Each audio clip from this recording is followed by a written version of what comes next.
నమస్కారం. మా ప్రేక్షకులందరికీ కూడా ఒక మనవి. ఈ మాస ఫలితాల వీడియో నోటిఫికేషన్స్కి మా ఇన్స్టాగ్రామ్లో ఫాలో అవ్వాల్సిందిగా మనం చేస్తూ ఉన్నాం. సన్ రైజ్ టీవీ తెలుగు అభిమానులకు, శ్రేయోభిలాక్షులకు, ప్రేక్షకులకు, శ్రోతలకు అందరికీ కూడా నూతన ఆంగ్ల సంవత్సర శుభాకాంక్షలు, శుభాశీస్సులు. ఇప్పటికే మాకు చాలా మెసేజ్లు వచ్చినాయి. అందరూ కోరుతున్నారు ఏంటంటే 2024 సంవత్సరానికి, అంటే ఆంగ్ల సంవత్సరానికి కూడా సంవత్సర ఫలితాలు చెప్పండి అని చెప్పినని. అది మొదటి నుంచి కూడా మనకి అలవాటు లేదు. ఎందుకని అలవాటు లేదంటే, మనం ఉగాది నుంచి మన తెలుగు సంవత్సరాది కాబట్టి ఉగాది టు ఉగాది చెప్పుకోవటం మనకు అలవాటు. అందువలన ఎట్లాగో ఎదురిగి మనం ఇంగ్లీషు మాసాన్ని అనుసరించే జనవరి నుంచి డిసెంబరు, మార్చి దాకా అదే ఫాలో అవుతూ వస్తున్నాం కనుక మళ్ళా ఆ నెలకి చెప్పటం లేదని చెప్పినని మనం చేస్తూ ఉన్నాను. ఈ జనవరి నెలలో ముఖ్యంగా చెప్పుకోదగినటువంటి యొక్క విశేషాలు మాత్రం ఉన్నాయి. అవి ఏంటంటే, రవి సంచార ప్రభావం చాలా గొప్పది, కాలానికి సంబంధించినటువంటిది. జనవరి మనకి 15వ తారీఖు మకర సంక్రమణం జరుగుతుంది. అంటే రవి మకర రాశిలో ప్రవేశం చేస్తాడు. ఆయన 30 రోజులకి, రోజుకి 30 రోజుల్లో ఒక్కొక్క రాశిలో సంచారం చేస్తూ ఉంటాడని మనకు తెలుసు అందరికి కూడా. అలాగే ఇప్పుడు ఆయన సంచారం చేస్తూ ధనుర్రాశిలో ఇప్పుడు ప్రస్తుతం ఉన్నాడు. అందుకనే ధనుర్మాసం చేస్తున్నాం మనం, నెలపట్టు అంటారు. ఇది అయిపోయిన తర్వాత నెక్స్ట్ ఆయన మకర రాశిలో ప్రవేశం చేస్తాడు. మా మకర రాశిలో ప్రవేశం చేయటం అనేటప్పటికీ ఒక ప్రకృతి అంతా కూడా చక్కగా ఆనందమయంగా ఉంటుంది, వెలుగు మార్గం జ్యోతికం అవుతుంది. అది చాలా ముఖ్యమైనటువంటి యొక్క ఇది. ఇక్కడి నుంచి 6 నెలలు, అంటే జనవరి 15 దగ్గర నుంచి కూడా జూలై వరకు కూడా వెలుగు మార్గం. ఈ యొక్క ఉత్తరాయణ పుణ్యకాలం ఉత్తరాయణం. ఈ ఉత్తరాయణ కాలం తర్వాత కర్కాటక రాశిలో ప్రవేశించినప్పుడు దక్షిణాయనం వస్తుంది. ఇది చాలా పవిత్రమైనటువంటి యొక్క విశేషం. మకర రాశిలో ప్రవేశించడం, అదే మకర సంక్రాంతి పండుగ మనం చేసుకుంటాం. సూర్యుడు మకర రాశిలో ప్రవేశించినప్పుడు ఆ పండుగను చేసుకుంటాం.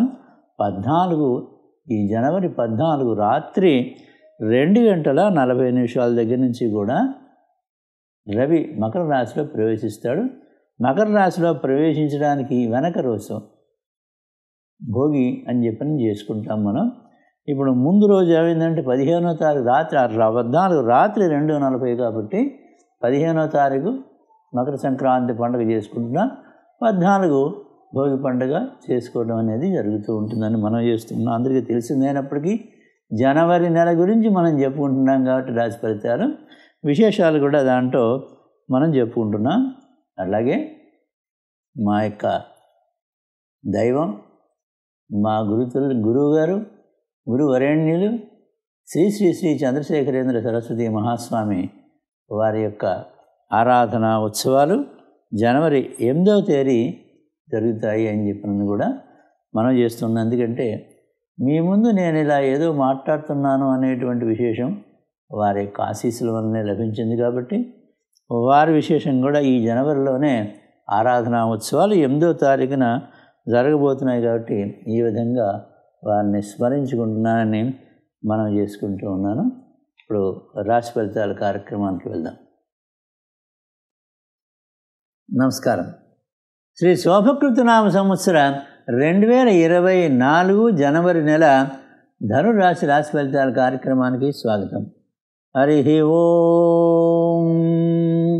గురుబ్రహ్మ గురుర్విష్ణు గురుర్దేవో మహేశ్వర గురు సాక్షాత్ పరం బ్రహ్మ తస్మై శ్రీ గురవే నమః.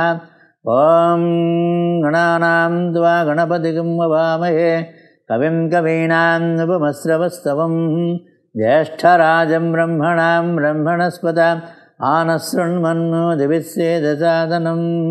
ప్రణో దేవి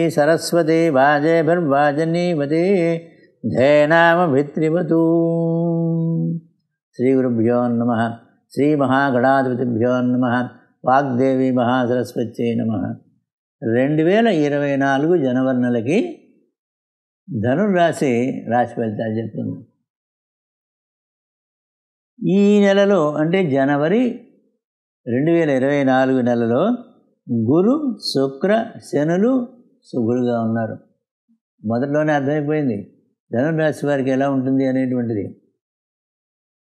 తర్వాత రవి, కుజ, బుధ గ్రహాల సంచారం కూడా కొంతవరకు అనుకూలంగానే ఉన్నది.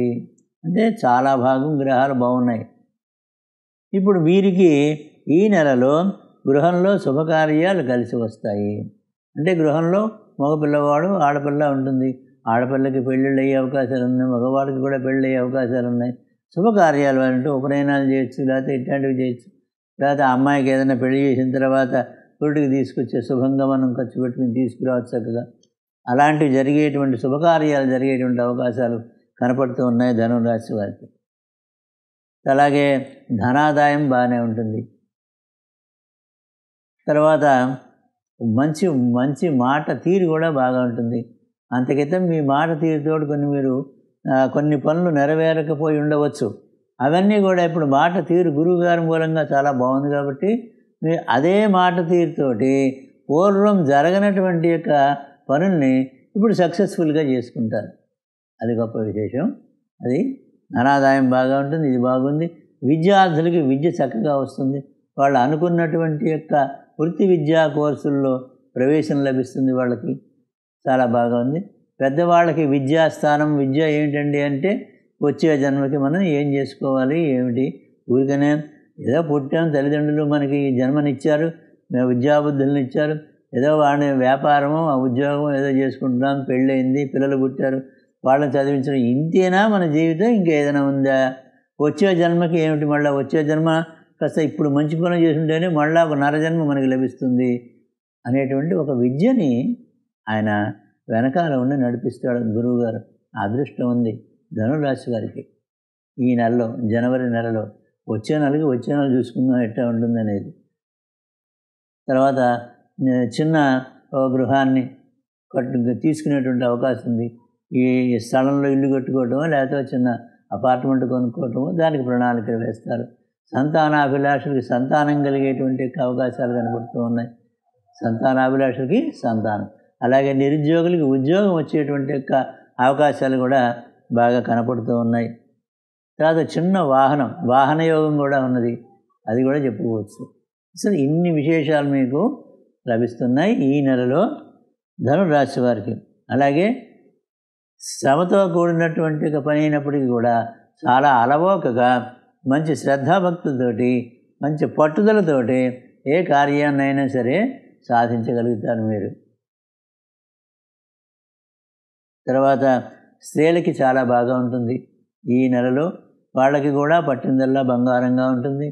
మరి గృహాన్ని చక్కగా తీర్చిదిద్దుకుంటారు. అన్యోన్య దాంపత్య సుఖాన్ని అనుభవిస్తారు. చాలా బాగా ఉంది. అలాగే కళాకారులకి కూడా చాలా బాగా ఉంది. ఎందుకంటే శుక్రుడు చాలా యోగకారకుడిగా ఉన్నాడు మీకు కనుక కళాకారులకి అందరికీ కూడా బాగానే ఉంటుంది. శుక్రుడు సంచారం వచ్చినప్పుడు చెప్పుకుందాం, అది కూడా బాగా ఉంటుందని ఇప్పుడు చెప్పుకుందాం. తర్వాత ఆరోగ్యం బాగా ఉంటుంది. తర్వాత ఆరోగ్యం భాస్కరాదిచ్చేతని రవి ఆరోగ్యాన్ని ఇస్తాడు. రవి కూడా అనుకూలంగానే ఉన్నాడు కొంతవరకు కాబట్టి బాగానే ఉన్నది. ఆరోగ్యం బాగా ఉంది. తర్వాత చిన్న చిన్న అపార్ట్మెంట్ కొనుక్కుంటారని ఆల్రెడీ మనం చెప్పుకున్నాం. మనకి మంచి పేరు ప్రతిష్టలు పొందుతారు ఈ రాశి వాళ్ళు ఈ నెలలో. ఆర్థిక అభివృద్ధి మేలుగా ఉంటుంది. అలాగే అన్ని రంగాల వారికి కూడా అనుకూలంగా ఉంటుంది అని చెప్పాలి. తర్వాత ప్రయాణాలలో కొద్దిగా జాగ్రత్త వహించండి. ఏదైనా చిన్న చిన్న వస్తువులు పోయేటువంటి అవకాశాలు ఉన్నాయి. దాని గురించి పెద్ద బెంగ పెట్టుకోకండి. జరుగుతాయని కాదు, ఏదో కొన్ని గ్రహ పరిస్థితుల వలన ఇలాంటి చిన్న మాట చెప్పాల్సి వస్తుంది. చెప్పని జాగ్రత్త వహించండి.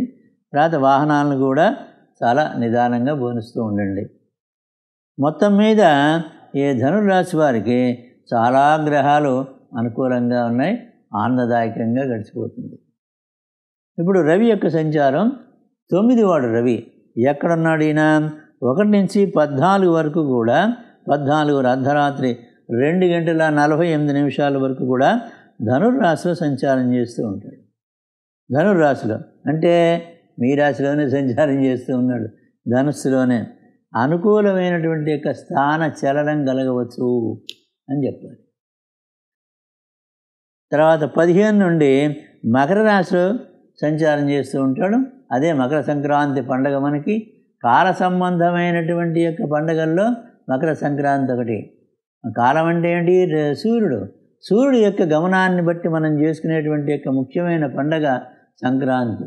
మన పండగలు అన్నింటిలోకి పెద్ద పండగ సంక్రాంతి పండగ. అప్పుడేదో పొలాల్లో నుంచి చక్కగా ధాన్యం అది వస్తుంది, పల్లెటూళ్ళల్లో చాలా ఆనందంగా ఉంటారు. ధాన్యలక్ష్మి, ధనలక్ష్మి అన్నీ కూడా తాండవిస్తూ ఉంటుంది. ఏం బాబా అని చెప్పి అందరూ కూడా ఒకరికొకరు పలకరించుకుంటూ ఉండేవాళ్ళు ఆ యొక్క గ్రామాల్లో. అటువంటి ఆనందదాయకమైనటువంటి పండుగని మనం మకర సంక్రాంతి పండుగగా చేసుకుంటాం. 15 నుండి అది 2 సంచారం చేస్తూ ఉంటాడు మీకు. అది మకరంలో సంచారం చేస్తూ ఉంటాడు. భాగ్యాధిపతి ధనస్థానంలో సంచారం చేస్తున్నాడు కాబట్టి బాగానే ఉంటుంది. తర్వాత కుజగ్రహ సంచారం ధనురాశి వారికి ఎలా ఉంది? కుజుడు ఎవరు మీకు? 5, 12 వాడు. 5, 12 వాడు అయినటువంటి కుజుడు ధనుస్సులో సంచారం చేస్తూ ఉన్నాడు. ధనుస్సులో అంటే ధనుర్రాశికి అధిపతి ఎవరండి? గురువుగారు. గురువుగారికి కుజుడికి ఇద్దరు మిత్రులే కనుక మిత్రక్షేత్రంలో సంచారం చేసేటువంటి కుజగ్రహ సంచారం పర్వాలేదు. అంటే మీ రాశిలోనే సంచారం చేస్తున్నాడు ఆయన. తర్వాత శుక్రగ్రహ సంచారం. శుక్రుడు మీ యొక్క రాశికి 1 నుంచి 19 వరకు కూడా 1 నుంచి 19 వరకు వృశ్చిక రాశిలో సంచారం చేస్తూ ఉంటాడు. అంటే మీకు ఏ రాశిలో సంచారం చేస్తున్నాడు? 12 సంచారం చేస్తూ ఉంటాడు. మీరు చూడండి, 12 అనగానే వ్యయంలో ఉండి వీడియో మనకు వస్తాడండి అని చెప్పని ఏమీ నాలెడ్జ్ లేని వాళ్ళు కూడా చెప్పిస్తారు. సన్ రైజ్ టీవీ తెలుగుని రెగ్యులర్గా చూసేటువంటి వాళ్ళు 12 ఉన్నారని అనగానే మీరే చెప్పేసుకుంటారు, ఏం లాభం లేదండి అని చెప్పాను. కానీ శుక్రుడు 12 ఉంటే రాణిస్తాడు, మంచి ఫలితాలను ఇస్తాడు. ఇక్కడే కొద్దిగా మనం డీవియేట్ అవ్వాలి. ఈ పాయింట్ మనం నోట్ చేసుకోవాలి, జ్యోతిశాస్త్రం నేర్చుకోవాలనుకున్న వాళ్ళు. కనుక శుక్రుడు 1 నుంచి 19 వరకు కూడా వృశ్చిక రాశిలో సంచారం చేస్తుంటే, వ్యయంలో సంచారం చేస్తూ ఉంటే లాభ ఫలితాలను ఇస్తాడు. ఇది చాలా ఫండమెంటల్ జ్ఞాపకం పెట్టుకోవాలి. కాబట్టి శుక్రుడు చాలా యోగదాయకంగా ఉన్నాడు. అందుకని ఇందా స్త్రీలకి బాగా ఉంటుందని చెప్పాను.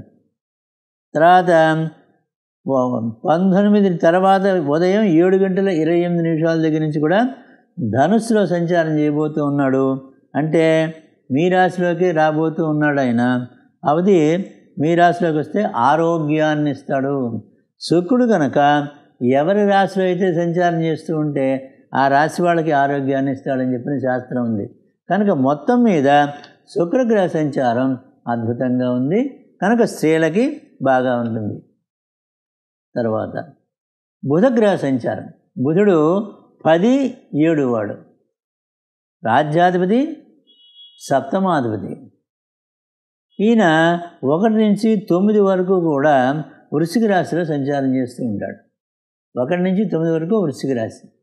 వృశ్చిక రాశి మీకు ఏమవుతుంది? ధనురాశి వాళ్ళకి వ్యయరాశి అవుతుంది. వ్యయంలో సంచారం చేస్తూ ఉన్నాడు. అయితే వీడికి ఒక చిన్న క్వాలిఫికేషన్ ఇచ్చారు, శుభవ్యయం చేయిస్తాడు అని చెప్పినని ఇచ్చారు. అంటే ఏదో అనారోగ్యాలకి వాటికి ఆసుపత్రులకి పెద్ద పెద్ద సూపర్ స్పెషాలిటీ ఆసుపత్రి ఇలాంటి వాటికి ఖర్చు పెట్టకుండా ఏదో మంచి గృహోపకరణాలకి మంచి విషయాలకి మాత్రమే వాడు శుభవ్యయం చేయిస్తాడు. అది మంచిదే కదండి, పర్వాలేదు. ఇప్పుడు బ్యాంకులో ఇప్పుడు మన దగ్గర ఒక 10,000 ఉన్నాయి, దాన్ని తీసుకెళ్ళి బ్యాంకులో ఈ నెలకి ఉన్నాయిలే పర్వాలేదు అని చెప్పి నువ్వు ఫిక్స్డ్ డిపాజిట్ తీసుకుంటాం. అలాంటి మంచి శుభవ్యయం చేయిస్తాడు. బాగుంది. తర్వాత 9వ తారీఖు ఉదయం 7:01 దగ్గర నుంచి కూడా ధనుస్సులో సంచారం చేస్తూ ఉంటాడు. అంటే ధనుర్రాశి అంటే మీ రాశిలోనే సంచారం చేస్తూ ఉన్నాడు. మీ రాశిలో సంచారం చేస్తూ ఉంటే బుధుడికి మీకు ఎక్కువగా బంధుమిత్రులతోటి మనం కలిసి ఉండాలి, కలిసి వాళ్ళతో కాలక్షేపం చేయాలి, మన ఆప్తులు వీళ్ళందరూ కూడాను అనేటువంటి ఒక ఫీలింగ్ ఉంటుంది ఈ రాశిలో బుధుడు వారికి. ఆ వచ్చినటువంటి వాడు మన ఇంటికి వెళ్ళిపోతూ ఉంటారు అనుకోండి, అయ్యో అప్పుడే వెళ్ళిపోతున్నారా అనేటువంటిది ఒకటి కలుగుతుంది. అంటే ఆ బంధం ఏర్పడుతుంది. ఈ దీని బుధుడు యొక్క సంచారం మీ రాశిలో సంచారం చేస్తూ ఉండటం మూలంగా పైగా వాడు వ్యాపారకారకుడు, వ్యాపారాన్ని స్థులకి బాగా ఉంటుంది. అలాగే విజ్ఞానవంతుడు, విజ్ఞానాన్ని ఇస్తాడు. ఏది మంచి ఏది చెడు అనేటువంటిది ఆయన చేయటానికి ఉపయోగపడతాడు. అట్లాగే సౌమ్యుడు కూడా మాట తీరులో కూడా చాలా మంచి మార్పును తీసుకొస్తాడు. మంచి మాట తీరు బాగుంటే ఇప్పుడు నోరు మంచిదైతే ఊరు మంచిదవుతుంది ఏం చెప్పిన శాస్త్రం ఉంది కదా. అలాగే మనం మాట్లాడి ఉంటే మాట తీరు మూలంగా అవతల వాళ్ళ యొక్క మనసును మనం చూరగొంటాం. ఆ యొక్క దీనికి ఆ విశేషం బుధుడి ద్వారా మీకు 9 తారీఖు నుంచి కూడా జరుగుతుంది. గురువుగారు ఇప్పుడు ఎలా ఉన్నారు? గురువు మీకు మీ రాశి అధిపతే గురువు. తర్వాత పైన మీన రాశి అంటే 4 వాడు 1, 4 రాశులకి అధిపతి అయినటువంటి యొక్క గురువుగారు మేషరాశిలో 5ంట రజితమూర్తిగా సంచారం చేస్తూ ఉన్నాడు. అద్భుతం. మీ రాశ్యాధిపతి కనుక ఎవరికైనా చంద్రుడున్న రాశి నుంచి 5వ రాశిలో కనుక గురువుగారు సంచారం చేస్తూ ఉంటే, పైగా రజితమూర్తిగా సంచారం చేస్తూ ఉంటే సంపదలను ఇస్తాడు. వాడే ధనకారకుడు గురువు. కాబట్టి ధనకారకుడైనటువంటి వాడు శాస్త్రరీత్యా 5ంట్లో కనుక ఉండేటట్లయితే సంపదనిస్తాడు అని చెప్పిన శాస్త్రం. రజితమూర్తిగా కనుక సంచారం చేస్తుంటే ఇంకా ఎక్కువ ఫలితాన్ని ఇస్తాడని చెప్పిన శాస్త్రం. కాబట్టి గురుబలం మీ రాశ్యాధిపతి బలం మీకు చాలా బాగా ఉంది. అజ్జాలు మిగతా ఈ కుజుడు ఆరుడు ఏదో కొద్దిగా సరిగా ఉన్నా లేకపోయినా మనకి ఏ ఇబ్బంది ఏం లేదు. మీకు ధనురాశి వారికి చాలా బాగుంది. ఇందాక గురువుగారి యొక్క విశేషాలన్నీ కూడా మొట్టమొదటిలోనే చెప్పాను. విద్యార్థులకు బాగుంటుంది అన్నాను, మరి ఆదాయం బాగా ఉంటుంది అన్నప్పుడు ధనాదాయం బాగా ఉంటుంది అన్నాడు. విద్యాకారకుడికి విద్యార్థులకి చెప్పాను. ఇవన్నీ కూడా చెప్పుకున్నాం మనం. అవే ఫలితాలు గురువుగారు ఇస్తాడు. తర్వాత శని సంచారం. శని మీ రాశికి 2, 3 వాడు, అంటే మకర కుంభాల వాడు. ధనుస్సు కంటే 2, 3 మకర కుంభరాశుల్లో అటువంటి వాడు కుంభరాశిలోనే అంటే విక్రమస్థానంలోనే సంచారం చేస్తూ ఉన్నాడు అని చెప్పాలి. అంటే అక్కడ 3 వాడు 3లో సంచారం చేస్తూ ఉన్నాడు. కాబట్టి ఎప్పుడైతే చంద్రుడు ఉన్న రాశి నుంచి ఏ రాశి వారికైనా ఆ చంద్రుడు రాశిలో నుంచి 3వ స్థానంలో కనుక శని సంచారం చేస్తే సంపదనిస్తాడు అని చెప్పిన శాస్త్రం. కాబట్టి శని సంపద ఏమిటి? ఆయన ఇచ్చే సంపద శని ఎవరేంటి అంటే ఆయన వాయుతత్వం వాడు. శని మనం గాలి పీల్చడం వదలటం ఆయన కృప వలన జరుగుతుంది. శని మనకు అందరికీ ఉపయోగకారే. శని అనుగ్రహం లేదే ఎవడో బతకడం. ఆయన చూస్తే ఎవడో ఏనాడు శని అదని ఇదని అని భయపడుతూ ఉంటారు. అసలు ప్రతినిత్యం కూడా మనం గాలి పీల్చడం వదలటం చేస్తుంది శని అనుగ్రహం మూలంగా. వాయుతత్వం వాడైన అంటే ఇప్పుడు ఇంకా మనకి బాగా సంపదనిస్తాడు అని చెప్పినంటే ఈ వాయుతత్వానికి ఎక్కువగా ఉండేటువంటిది లంగ్స్, ఊపిరితిత్తులు, అక్కడ ఉండేటువంటి ఎముకలు. ఈ ఊపిరితిత్తులకు సంబంధించినటువంటి యొక్క అనారోగ్యాలు ఈ నెలలో ఈ యొక్క ధనురాశి వాళ్ళకి రావు అని గట్టిగా చెప్పచ్చు. పట్టుదలతోటి కార్యక్రమాలు కూడా చేసుకుంటారు. బీపీలు అవి నార్మల్లో ఉంటాయి.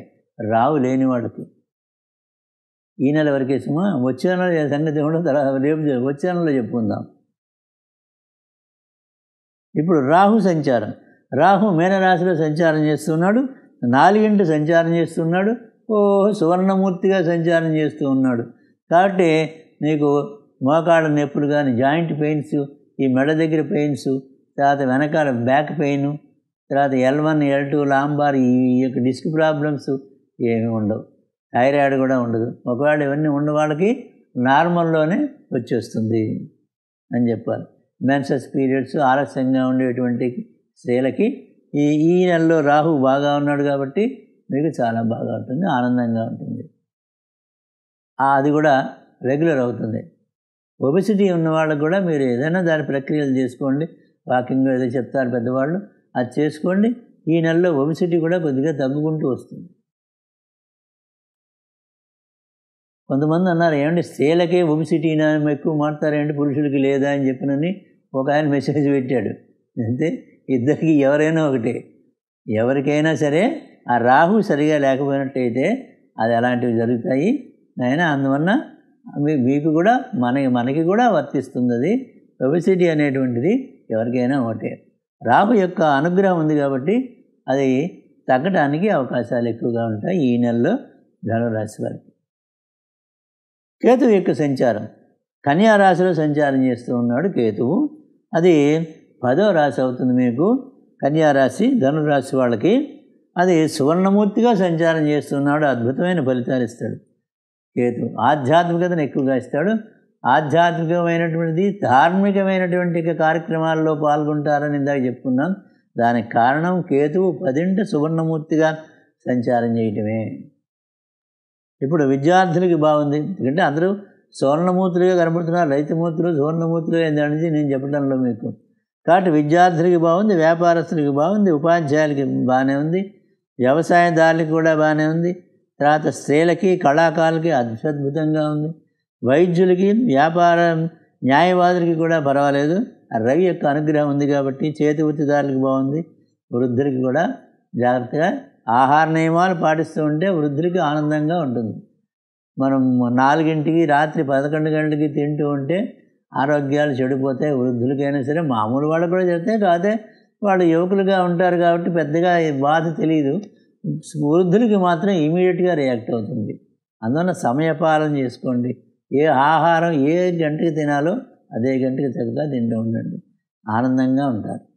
మాసాధిపతులు మూలా నక్షత్రానికి మాసాధిపతులు 1 నుంచి 12 వరకు కుజుడు మాసాధిపతి, 13 తర్వాత నుంచి కూడా రాహు మాసాధిపతిగా ఉంటాడు. మీకు ఈ మూలా నక్షత్రం వారికి సూర్య ఆరాధన చేసుకోండి. అంటే ఓం సూర్యాయ నమః 108 పర్యాయం చదువుకోండి. ఆదిత్య హృదయ స్తోత్రం పారాయణ చేసుకోండి. సూర్యనారాయణమూర్తి అష్టోత్తర శతనామావళి పారాయణ చేసుకోండి. సుబ్రహ్మణ్య భుజంగ స్తోత్రం ఆది శంకరాచార్యుల వారిది చక్కగా అది చదువుకోండి. 33 శ్లోకాలు ఉంటాయి. సదా బాల రూపాపి విఘ్నాద్రిహంత్రీం అని స్టార్ట్ అవుతుంది ఆ మొదటి శ్లోకం. చక్కగా చదువుకోండి, వినండి, యూట్యూబ్ ఆన్ చేసుకొని. పైగా సాహిత్యం కనపడుతుంది, అనటానికి ప్రయత్నం చేయండి. నెల రోజుల్లో మీ నోటికి తప్పులు లేకుండా నోటికి వచ్చేస్తుంది, కంఠస్థం వచ్చేస్తుంది. తర్వాత దుర్గా స్తోత్రాలు కూడా చదువుకోండి. అమ్మవారివి, దుర్గామాతవి. ఆపదుర్ధారక దుర్గా స్తోత్రం అని ఉంటుంది, దుర్గా స్తోత్ర చిన్న పుస్తకంలో, అది చదువుకోండి. ఇక పూర్వాషాఢ నక్షత్రం వారికి 1 నుంచి 12 వరకు కూడా బుధుడు మాసాధిపతి, 13 తర్వాత కేతువు మాసాధిపతిగా ఉంటాడు. వీరికి పూర్వాషాఢ వారికి లక్ష్మీ అష్టోత్తరాన్ని పారాయణ చేసుకోండి. అలాగే విష్ణు సహస్రనామాన్ని పారాయణ చేయండి. సూర్యుని యొక్క ఆరాధన చేసేయండి. అంటే ఓం సూర్యాయ నమః 21 నుంచి 108 పర్యాయం దాకా జపం చేసుకోండి.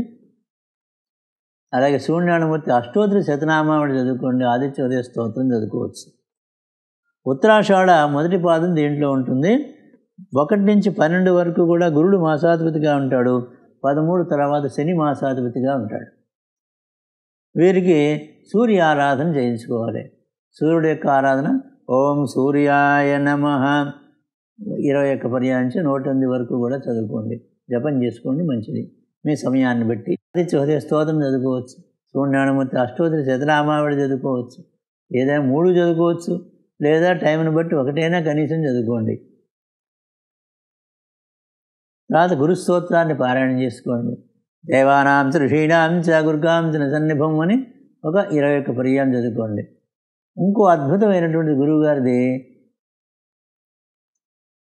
చాలా దక్షిణామూర్తి స్తోత్రం అని ఉంటుంది ఆది శంకరాచార్యుల వారిది. చాలా అద్భుతమైన ఫలితాలు లభిస్తాయి అది చదువుకుంటే. గురువు యొక్క సంపూర్ణ అనుగ్రహం లభిస్తుంది. శని స్తోత్రం కూడా ఒక 21 పాలు చదువుకోండి. నీలాంజన సమాభాసం రవిపుత్రం హిమాగ్రజం ఛాయామార్తణ సంభూతం తం నమామి శనీశ్వరం, అది ఒక 21 టైమ్స్. వీరికి అదృష్ట సంఖ్య 3. ఆది సోమ బుధవారాలకి గురువారం కలిసి వస్తుంది. 1, 1, 2, 3, 5 యొక్క అంకెలు కూడా పనికొచ్చేటువంటిది. తర్వాత ధనురాశి వారికి నవగ్రహాలు కూడా ఏకాదశి స్థానంలో ఉండేటువంటి సత్ఫలితాన్ని సంప్రాప్తం చేయవలసిందిగా పరమాత్ముడిని ప్రార్థన చేస్తూ సర్వే జనా సుఖినో భవంతు. స్వస్తి.